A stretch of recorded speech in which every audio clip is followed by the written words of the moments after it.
Yes. So, we talk about Sabik and dealing with, Sabik, we understand the principles that the cleverness and the communication and the intelligence and the messenger, all these energies are associated with the planet Mercury. When we get into Thursday, Thursday represent Jupiter, and Jupiter is the great planet. It's many times bigger than the planet Earth, and it's associated with materialistic things, and it's associated with riches, wealth. And the zodiac that represent that is Pisces and Sagittarius. Because remember, it's 12 zodiacs, so we got to fit them into the 7 days of the week. So Thursday take on two zodiac signs. So now, the deity for that day is Tahuti. Now, Tahuti, he is the father of wisdom. He is the ancient one, the black man that taught civilization reading and writing. So it was our people who brought reading and writing to the civilization of man. And he is the deity that represent Thursday, the father of wisdom. The color for Thursday is purple and white. The number for Thursday is 4. Now, when we're dealing with the numbers so far, we got 9, we got 5, which is Tuesday, we got 8, which is Wednesday, and we got 4, which is Thursday. Friday is 7, and it represents the planet Venus. It's governed by the planet Venus, and it represents the deity Hetshep Haru. And the goddess Hetshep Haru is the goddess of love. And the vibrational frequency for that day is 528, which is the frequency of love. In celebration, party, love, all associated with this deity. This is why on Fridays, we like to do just them things. On Thursday, which represent wealth and riches, we like to shop. They understand this. This is why most companies pay you on Thursday, because it falls right into the play of how they got this matrix set up. But back to Friday. Friday, we like to party. We like to do things that's associated with love on that day. And the mathematical number again is 7. And the zodiac symbol for that day will be Taurus. So Taurus usually feel good on a Friday. Saturday represent 3, because it's the third circle on the tree of life. And it represents the Sekka, the deity Sekka. It represents the sign for it is the beetle, the Kepra.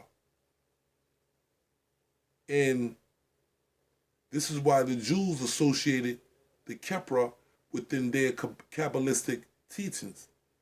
This is why the Jews look at Saturday as significant, because it's really the last day of the week. And this is why that's the day of their Sabbath. But we are the original Jews. This is the day that we are supposed to take worship and become in tune with ourselves according to the planet. And Saturday is governed by the planet Saturn. And the energies of Saturn is backwards or high vibrational frequencies. So the body at a certain time of the week, which is on the Saturday, vibrate higher than any other day of the week. And them the days that we're supposed to, that's the day that we're supposed to meditate or tap into our powers. That's a secret they don't want us to know. They keep us away from that. But reading the book of the Meta Nectar, I understood this. So Saturday represent the Kepra, or the third spear within the tree of life. And it goes to the deity of Sekhem.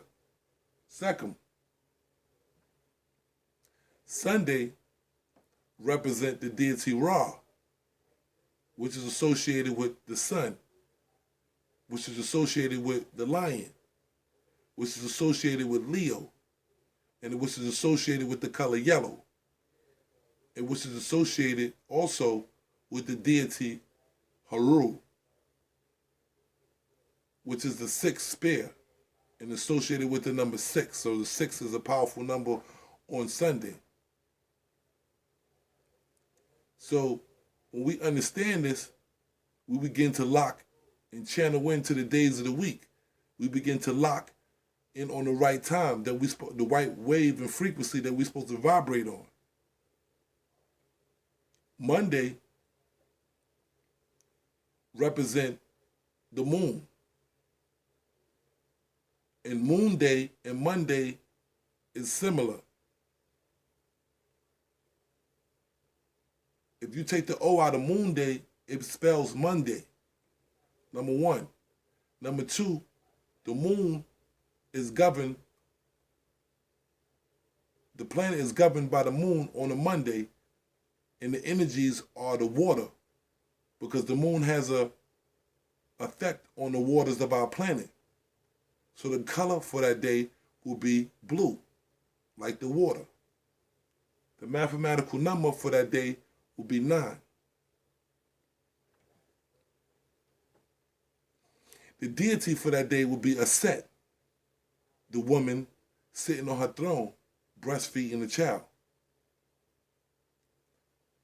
Now,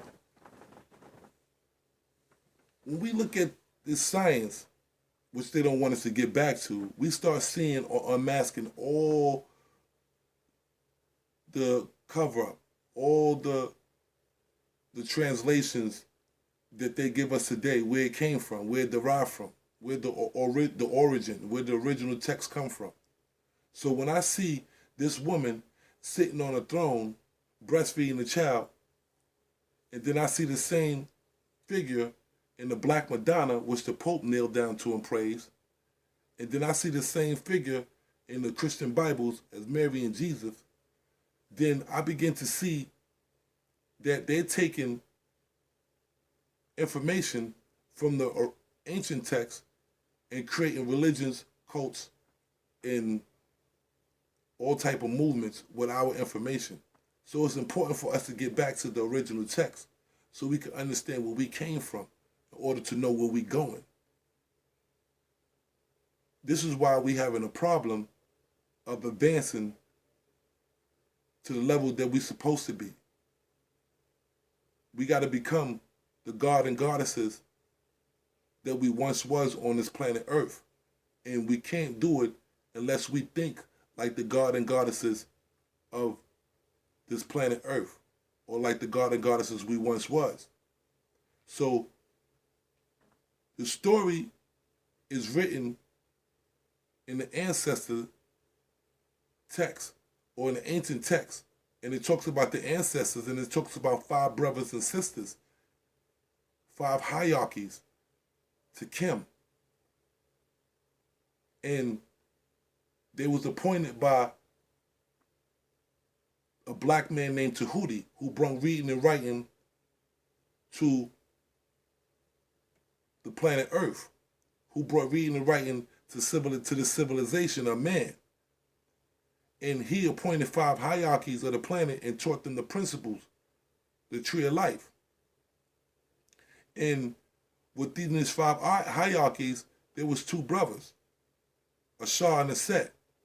Set was the evil one, and Asar was the good one. That's the same story in the Bible of Cain and Abel. Here we go again. When we look at this information, we start to see how they created, or how they stole some of this information and indoctrinated in their books, or twist our books up. But Set was the evil brother who was jealous of Asar because Asar was the Most High, the Most High. And everybody looked to Asar for answers. He was, according to the tree of life, he represents self. When you was one with self, you was Asar. So his brother plotted to kill him and tricked him and put him in a sarcophagus and chopped him up in 14 pieces, according to the story of the ancient text on stone. And spread his 14 pieces out through Africa, where they built shrines. But the sister went to Tahuti, who was their teacher, and he told her to find his pieces and put it back together and meditate over his body. And with that she did, and became Immaculate Conception. She became impregnant with Immaculate Conception, having a child named Haru, which sounds like the baby Jesus being born from Mary. So now when we look at the story, we begin to see that she had this Immaculate Conception. Haru was supposed to be the child that grow up and civilize or bring back the powers of Asar. So when he grew up, he was supposed to revenge his father, and he fought Set. When he fought Set, in the first battle, which took place on a Tuesday, according to the story, he lost his eye. Some say that's the eye on a dollar bill. The second fight took place on a Thursday. But when he lost the first fight, he went back to his teacher, which was Tahuti, and Tahuti told him how to beat Set or defeat him in the second fight, which took place on a Thursday. This is why they rush us on a Tuesday and Wednesday. They know that we at our weakest point, because at a time, the energies of the planet is off balance on them 2 days, because our ancestors had a great fight back then. This is why they play on our psyche. This is why they use Sabik. You know what I'm saying? Understanding the science of Sabik and dog, they understand the cleverness of the dog. They use the dog to sniff our bodies, raid us, and to use it as a weapon. Understand the dog, understand 144 commands in any language.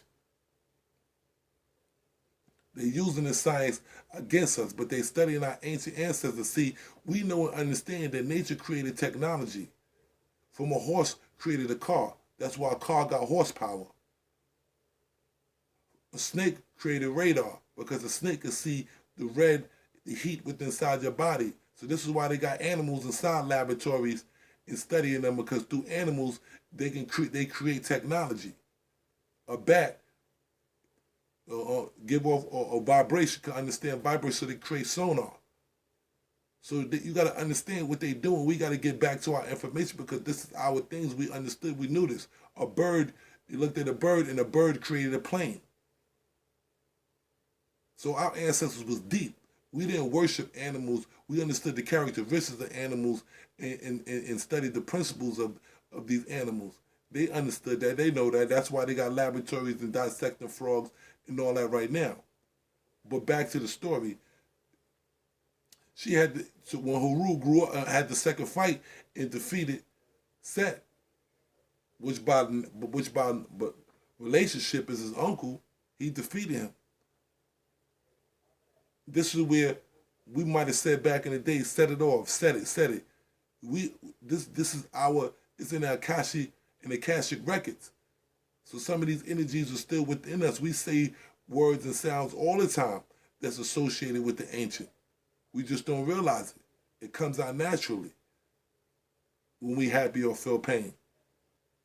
But dealing with the story of these 5 hierarchies and this great teacher, the father of wisdom and knowledge, Tahuti, he was the one that taught them, and they was the ones that fell.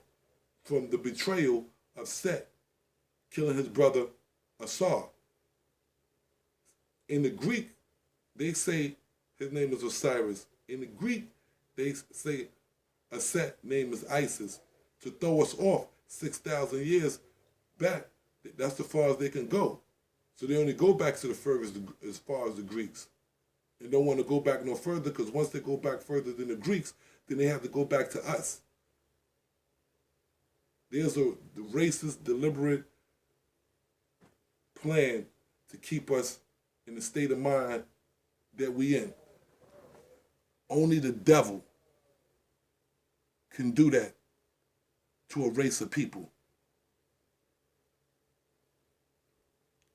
So when we look at Tahuti, which is another character that we got to go study, because he got many writings that they're hiding and that they're keeping in the catacombs of Rome and the Vaticans, and collectors got them Lord knows where. But he talks about, he got a writing called the Emerald Tablets. And the Emerald Tablets is deep. The Emerald Tablets of Thoth, that's what they call them. But his name is Tahuti. So he was the one that gave these 5 hierarchies the power. So we got to associate them with the 7 days a week. We got to associate with colors. We got to associate the signs. We got to associate the symbols. We got to associate the mathematics. We got to associate the zodiac. This is why it's important that we get back to our history.